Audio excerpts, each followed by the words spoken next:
Përshëndetje të gjithëve dhe mirë se erdhët në kuzhinën e Rajanës. Sot do të përgatisim së bashku disa receta të thjeshta si një menu për iftar për familjen tuaj. Recetat që do të përgatisim sot janë receta që të gjithë mund t'i përgatisni fare kollaj në shtëpinë tuaj. Receta që nuk ju marrin shumë kohë dhe që në fund fare dalin shumë të shijshme. Kjo menu përmban supën, pilafin dhe byrek me mish. Tani le të nisim pa humbur kohë me përgatitjen e recetës, duke shpjeguar ato veç e veç. Si fillim do të përgatisim supën. Për përgatitjen e supës, në këtë rast unë kam përdorur perime që kisha në shtëpi. Kjo është një supë që është përgatitur pa mish, vetëm me perime dhe ka një shije fantastike. Për përgatitjen e kësaj supe, unë kam përdorur brokoli, lule lakër, patate, karota dhe specë. Tani le të nisim me recetën e supës. Në fillim në një tenxhere ku kam shtuar pak vaj, kam hedhur një kokur qep të grirë imët. Më pas, qepën e ka urdisim rreth 1 minutë në zjarr mesatar të ulët, derisa të shikoni që qepa do të fillojë të zbutet. Më pas në tenxhere do të shtojmë edhe 2 karrota të prera imët. Do t'i trazojmë edhe karrotat dhe së bashku me karrotat do të shtojmë edhe një gjysmë speci të prerë në copa. I trazojmë të gjithë përbërësit së bashku dhe në këtë pikë do të shtojmë edhe lule lakrën. Kam shtuar rreth 3-4 copë nga pjesa e lule lakrës, kam përdorur edhe brokoli për këtë recetë. Edhe për sasinë e brokolit vendosni vetë. Gjithashtu në këtë pikë mund të shtoni edhe erëzat që keni dëshirë. Unë kam shtuar pak piper të zi, pak piper të bardhë, krip, kam shtuar një lugë gjelle me salcë speci, kjo është në dëshirën tuaj, mund mos shtoni fare nëse doni. Të gjithë përbërësit i trazojmë mirë, gjithashtu do të shtojmë për këtë recetë edhe një lugë çaj me erëza pule dhe më pas supën e mbushim me ujë derisa supa të ketë ujë mjaftueshëm që të zjejë.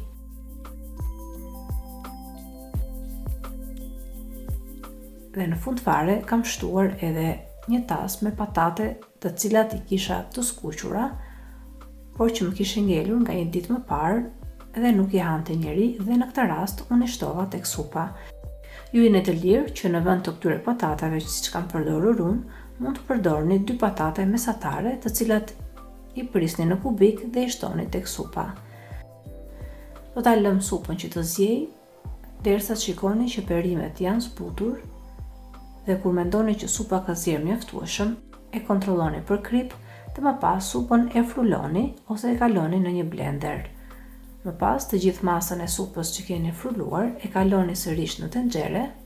Nëse është e trash mund t'i shtoni pak ujë.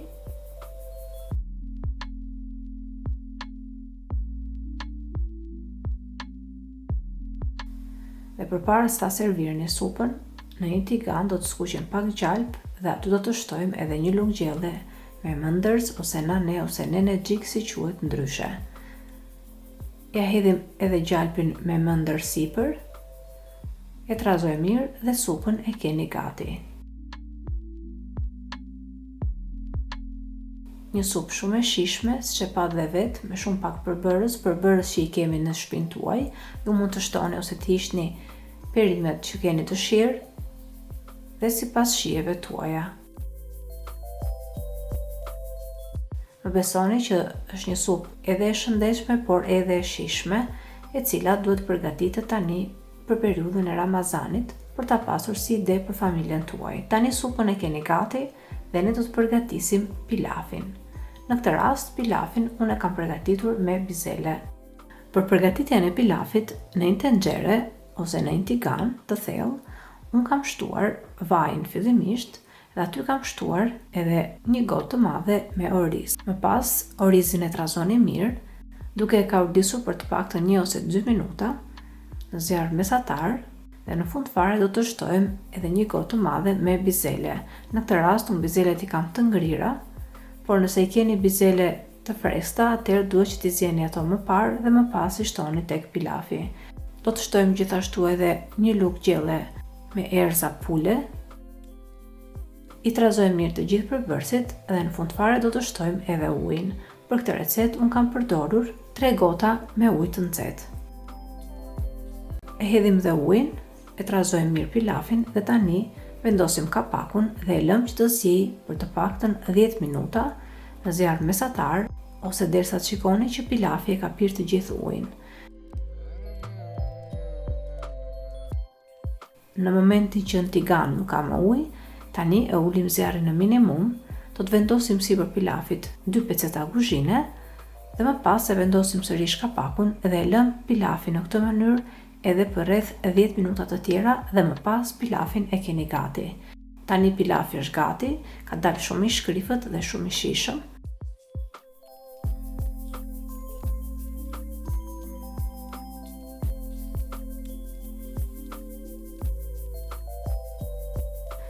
Dhe tani do të përgatisim dhe recetën e tretë, që në këtë rast është një byrek ose pite shumë e thjeshtë me mish të grirë.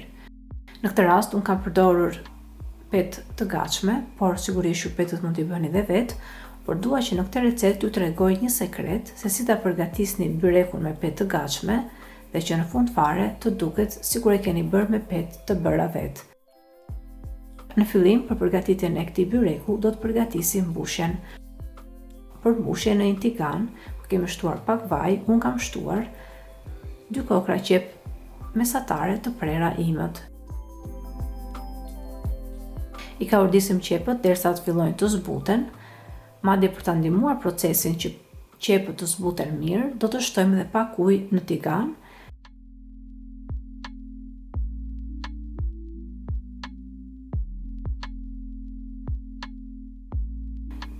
Dhe do t'i trazojmë qepët derisa të pinë të gjithë ujin. Dhe do t'i trazojmë qepët derisa në tigan të mos ketë me ujë. Në këtë pikë do të shtojmë dhe mishin e grirë. Për këtë recetë unë kam përdorur rreth 350 gram mish të grirë. Sasia e mishit të grirë varet shumë se sa byrek do të përgatisni në fund. E trazojmë dhe mishin e grirë. Mos harroni të shtoni pak krip, piper të zi dhe piper të kuq. Dhe në momentin që shikoni që mishi i grirë është gatuar ashtu siç duhet, dhe në tigan nuk ka ngelur më nga lëngu që mishi ka lëshuar gjatë gatimit të tij, tani mishin e keni gati. E lëm pak që të ftohet dhe ne do të fillojmë me përgatitjen e byrekut. Për këtë recetë unë kam përdorur gjysmë pakete me petë të gatshme, pra unë total kam përdorur rreth 14 petë për përgatitjen e kësaj recete. Në fillim, për përgatitjen e byrekut, në një tas do të shtojmë një kokër vezë, do të shtojmë aty një gjysmë gote me qumësht, dhe gjithashtu edhe një çerek gote me vaj. I trazojmë të gjithë përbërësit dhe masën e lëm gati. Dhe tani do të fillojmë me pjesën e petëve. Për përgatitjen e një byreku do të marrim 2 petë nga petët e gatshme, do të shtrojmë në fillim në tavolinë vetëm një petë, do ta lyejmë sipër me një furçë me masën që kemi përgatitur me qumësht, vezë dhe vaj.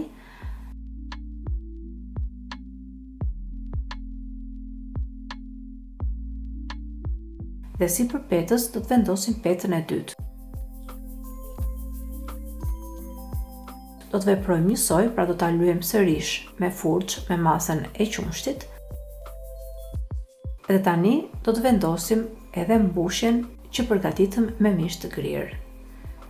Do ta bëni procesin siç e shikoni dhe në video dhe më pas petën e rrotullojmë duke formuar në këtë mënyrë një rolet të mbushur me mish të grirë.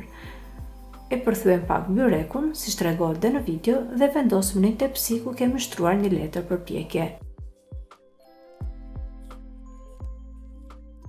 Dhe kështu kemi formuar një byrek.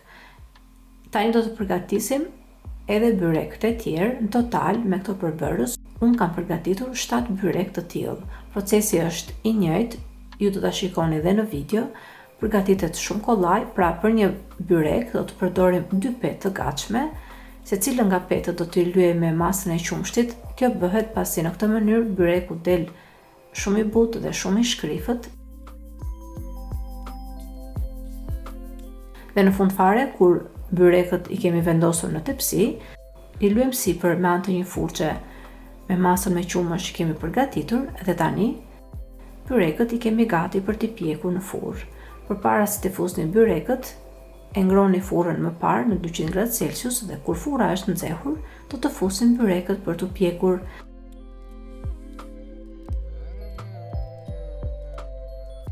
Unë këta byrek në këtë rast i kam pjekur në 200 gradë Celsius për të paktën 25 minuta, ose derisa të shikoni që byrekët në pjesën e tyre të sipërme kanë marrë ngjyrën e bukur të pjekjes. Më pas, byrekët i heqim nga furra.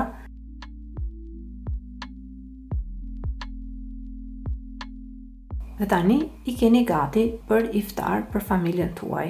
Mund të servirni kështu siç janë ose t'i prisni ato në copa, si të keni dëshirë. Dhe tani nuk na ngele gjë tjetër, veç se të gjitha recetat që përgatitëm t'i servirim për familjen tonë, duke filluar me supën, pilafin dhe byrekun.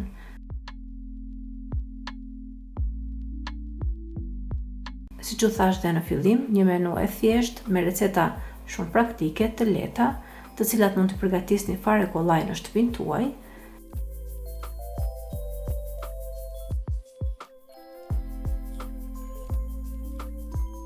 Unë shpresoj shumë që kjo recetë ju ketë pëlqyer dhe nëse po, mos hezitoni të jepni asaj një like, si dhe ta shpërndani me miq dhe familjarët tuaj në rrjetet sociale. Gjithashtu, mos nguroni të abonojeni në kanalin tim, si dhe të shtypni zilën e vogël anash kanalit në mënyrë që të njoftoheni sa herë në kanal postohen recetat e reja. Ju falenderoj të gjithëve që më ndoqët edhe në videon e sotshme. Bashkë do të dëgjohemi sërish në videon e radhës. Deri atëherë, Zoti ju begatoft të gjithëve.